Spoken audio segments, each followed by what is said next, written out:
అందరికీ good morning. గత 2, 3 రోజులుగా బర్డ్ ఫ్లూ అనే వర్డ్ మనకు బాగా వినిపిస్తుంది.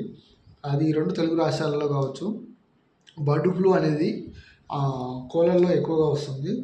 సో, గత ఏడాది ఆస్ట్రేలియా నుంచి వచ్చిన వలస పక్షులు కొల్లేరు సరస్సుతో పాటు ఇతర జలాశయాల్లో సంచరించడం జరిగింది. అంటే వచ్చాయి, జలాశయాల్లోకి వచ్చాయి.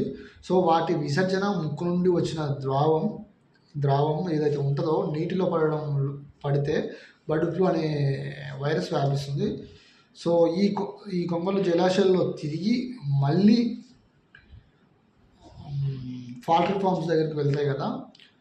సో, అట్లా వెళ్ళడం వల్ల ఈ వైరస్ వ్యాపిస్తుందని వైద్య నిపుణులు చెప్తున్నారు. సో, దీనికి వ్యాక్సిన్ లేదు. కోళ్ళ ఫారాల దగ్గర పరిశుభ్రత పాటించడం, బయోసెక్యూరిటీ పాటించడం మేలని వైద్య నిపుణులు చెప్తున్నారు. సో, ఇది